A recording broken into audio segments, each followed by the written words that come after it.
আ couch potato. আ couch potato দিয়ে বোঝায় একজন অলস ব্যক্তি। বসে থাকলে কি হয়, মানুষ আস্তে আস্তে অলস হয়ে পড়ে।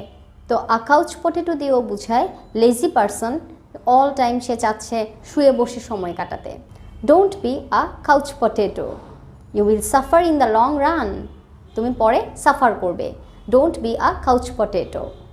সাধারণত কাউচ পটেটো তাকেই বলা হয় যে কোনো হেলদি লাইফ স্টাইলে নেই, সারাক্ষণ অলস সময় কাটিয়ে তার সময়টা নষ্ট করছে। কারোর মধ্যে যদি আবেগ না থাকে আমরা তাকে কি বলি, আবেগহীন, আর ইংলিশে ইমোশনলেস। ইমোশনলেস অর্থ যার মধ্যে কোনো আবেগ নেই। এটা আরেকটা ইডিয়ামে আমরা বলতে পারি a cold fish. A cold fish, a cold fish মানে যে emotionless. I don't want to be like you, you are a cold fish. আমি তোমার মতো আবেগহীন হতে চাই না। I don't want to be like you, you are a cold fish. Hard nut to crack. Hard nut to crack দিয়ে বোঝায় যে জিনিসটা তুমি সহজে বুঝতে পারছো না বা কোনোভাবেই তুমি এটার সমাধান করতে পারছো না। যেমন this math is a hard nut to crack for me.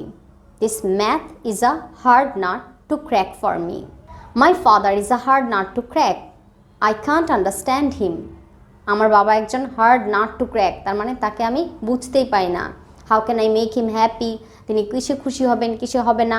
He is really আনরিডেবল, so I don't know how to convince him. He is a hard nut to crack. তাহলে আ হার্ড নাট টু ক্র্যাক দিয়ে বোঝায় যেটা যাকে তুমি সহজে বুঝতে পারছো না বা যেই প্রবলেমটা তুমি ইজিলি সলভ করতে পারছো না। আই এম গেম, এই এক্সপ্রেশনটা কি বোঝায়? আই এম গেম, আমি খেলা? নো, আই এম গেম দিয়ে বোঝায় I agree. Would you like to play badminton, তুমি কি ব্যাডমিন্টন খেলতে চাও? কেউ যদি তোমাকে জিজ্ঞাসা করে এরকম কিছু আর তুমি সেখানে যদি সম্মতি দাও, তুমি বলতে পারো আই এম গেম, ওকে আমি রাজি। তাহলে আমি রাজি, আই এগ্রি যেমন বলা যায়, এরকম আরেকটা ইডিয়াম তুমি ইউজ করতে পারো আই এম গেম। তাহলে I am game, okay I agree. অনেক ব্যস্ততা বোঝাতে বা আমার জীবনের পর অনেক কিছু যাচ্ছে, একসাথে আমাকে অনেক কাজ করতে হচ্ছে, এরকম বোঝাতে আমরা বলতে পারি I have a lot on my plate. I have a lot on my plate.